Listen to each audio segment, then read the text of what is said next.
Good afternoon po mga kababayan, ma'am sir. This is Jam, the Filipino channel. Ang inyong pong lingkod. So today is January 22, 2026. At tayo ngayon ay papunta dito yan sa may North Park, Makati City. At dito yan sa may Makati Avenue, Puno ng Kalayaan, Avenue, Poblacion, Makati. At dadalhin po natin yan sa may Festival Hotel sa may Zubel Rojas Street, Palanan, Makati po yan. Okay, magbabalik po tayo mamaya konti pag nakuha na po natin sila. Disclaimer lamang po ang content po natin ay kalsada at hindi ang passenger. Kaya naman sakali man po na may marinig kayo mga pangalan ng lugar, pangalan ng tao, pangalan ng organizations, government o private man yan, ay wala pong kinalaman ang channel na ito. At wala pong pinapatungkulan. Lahat po ng pinag-uusapan dito ay pawang dito lamang po yan sa loob. At wala pong pinapatungkulan sa labas. Sige po, magbabalik po tayo mamaya pag nakuha na po natin sila.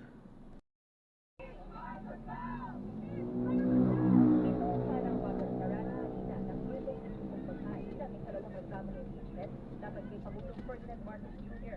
Mga miyembro ng progresibong grupo ang complainant habang 3 kongresista mula sa Makabayan Bloc ang nag-endorso. Sa reklamo ay naakusahan nila ang Pangulo ng umano'y pagtataksil sa tiwala ng taong bayan na base sa 3 article. Una, ang umano'y pagpapatupad ng formula kaugnay ng paglalaan ng pondong pang-infrastruktura sa mga distrito na alina ay nagresulta sa umano'y malawakang misallocation ng pondo at basehan para sa umano'y kita. Ikalawa, ang umano'y pag-abuso sa discretionary powers kaugnay ng unprogrammed appropriation. At ang ikatlo ay ang umano'y direktang pagkakasangkot ng Pangulo sa sinasabing budgetary insertion at impact scheme. Pero nang makarating sa opisina ni House Secretary General Cheloy Garapil para iyain ito, sinabihan nilang wala roon si Garapil na nasa ibang bansa para sa isang official at pre-scheduled engagement.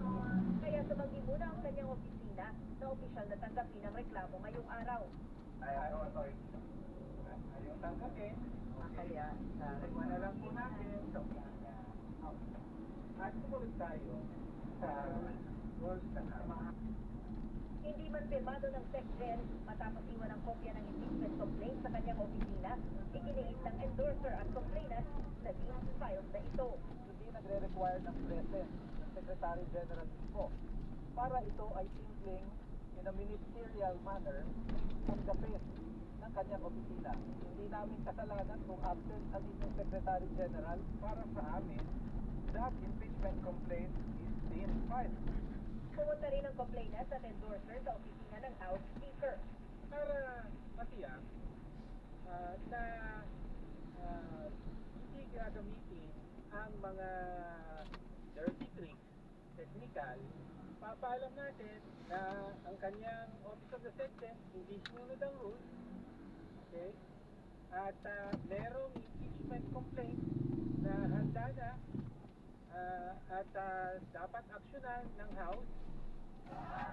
Bukas silang bumalik sa Kamara sa Lunes para panumpaan ang kanilang reklamo sa harap ng SecGen. Makalipas ang ilang oras, isa pang grupo ang nagtangkang maghain ng hiwalay na reklamong impeachment laban sa Pangulo. Dahil sa umano'y paglabag sa konstitusyon, pagtataksil sa tiwala ng taong bayan at high crime. Kabilang sa complainant, sila dating Congressman Mike Defensor at Jacinto Paras. Pero hindi rin tinanggap ng Office of the House Secretary General ang kanilang impeachment complaint. Pangamba rin ni Defensor na dahil ang unang impeachment complaint lang laban sa Pangulo ang umusad. Sigurado kami, yung first impeachment complaint was self-complaint. Nanindigan naman ang palasyo na walang dalawang impeachable offense ang Pangulo. Tungkol ito sa mga aligasyon sa ikalawang reklamo ng impeachment.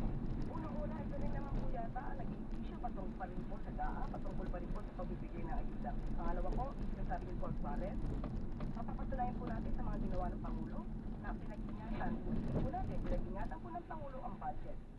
Nitong Martes na ipasa na ng SecGen sa opisina ng House Speaker ang unang reklamong impeachment na inihain laban sa Pangulo. May 10 session days ang Speaker para mailagay ito sa order of business ng Kamara. Vivian Cuya, ABS-CBN News.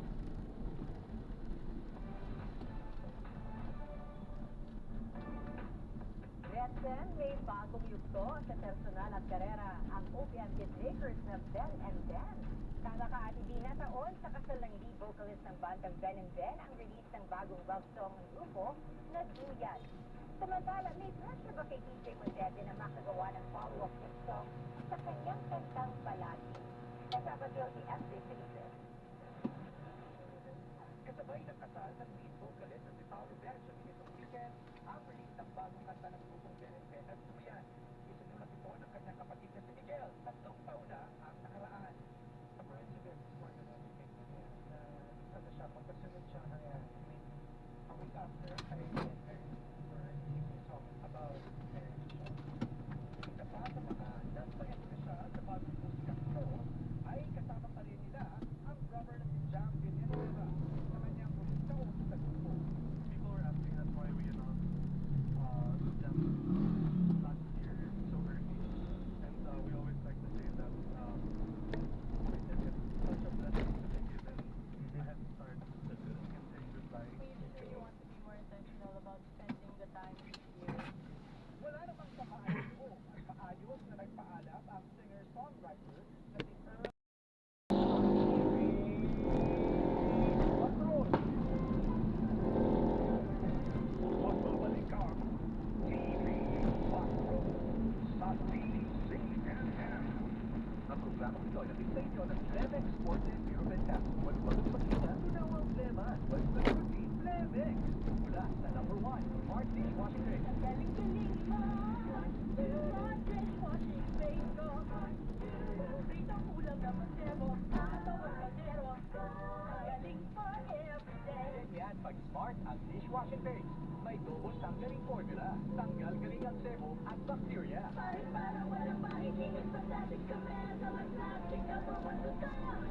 Ang galing-galing mo, Smart Dishwashing Tray. Heavy duty linis, bawat pahit. Smart dishwashing tray, manufactured by ACS Manufacturing Corporation, ISO certified, world class quality. Yung lumaswad mo, suupot ka, may Lemex 40 in bottles. Pero para sa ginawang kailangan agad, may Lemex 40 capsule and blister pack. Madaling bitbitin, kayang ibulsa. Gawa sa natural na hindi na tumutunaw at nagpapalabas ng plema. Convenient na, ginawa pa. Lemex 40 lagundi in capsule. Pag sa lagundi, Lemex. Easy. Vitex Tecnoel is the generic name of Lemex Sport. If you expertise, Consult your doctor ka ng plema. Hindi lang po, may huwag kang pagkita sa Lemex 40. Basta lagundi, Lemex. Ang Lemex 40 lagundi capsule ay mabibili sa pangunahin sa online or sa malapit. Número 1 sa aksyon. Ang oras, 6 na minuto bago mag-alas 7 ng gabi. Ang oras ay kapit sa inyo ng Lemex 40 Pyramid Capsule. Maluwag at maghinga, tunaw ang plema. Basta lagundi, Lemex.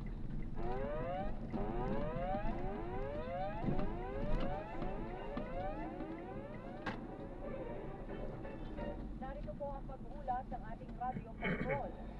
Maghahanda sa mga pasilidad ng Rizal Memorial Sports Complex para sa Philippine Women's Open, pusa na. Narito ang balitang kumpirmado, sigurado mula Maynila, Radio Patrol, Bert Dizon. Bert?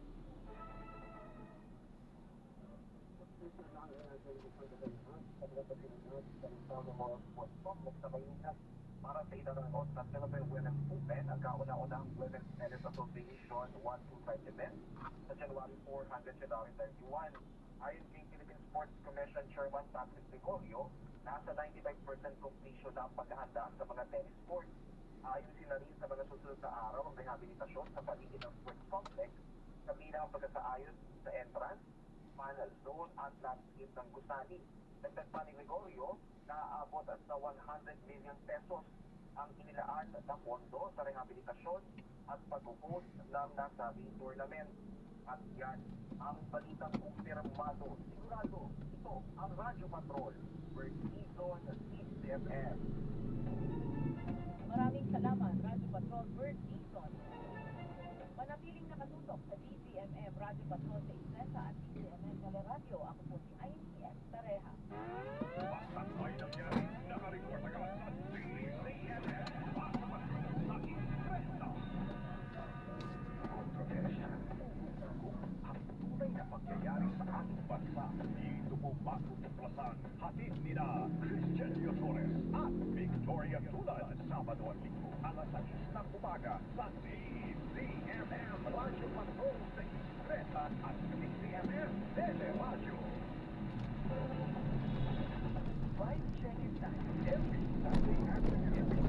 Mga bigating ini-issue. Daanin natin sa kwentuhan. Lumitin tayo. Pero carry ang idea at batuhan. With due respect. With due respect.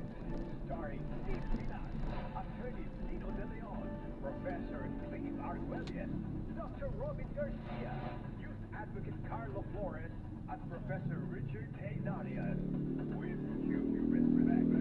Mapapalag, mapapalag, mamalagalang mo. With due respect. Tuwing 1:30 ng hapon, dito lamang sa Solid. Sa DCFM. TV, roll sa DCFM.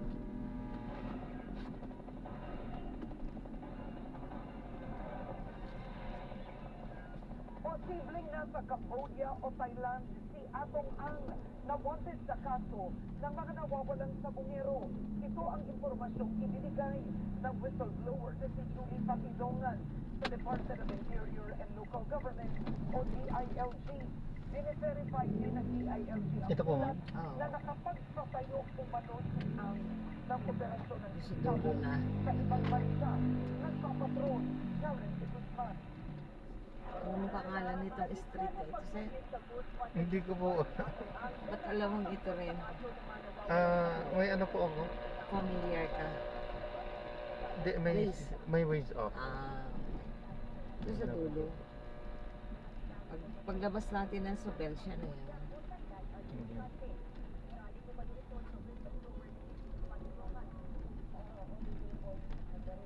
Si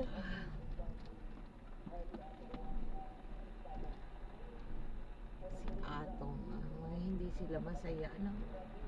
Dami nga nilang pera. Nga po. Kaya, I-drop na natin sila. Maraming salamat po sa panonood hanggang sa muli. Ingat. God bless. Paalam po muna pa samantala. Tayo ay gagawa na ng ibang video sa ating susunod na mission. Paalam po.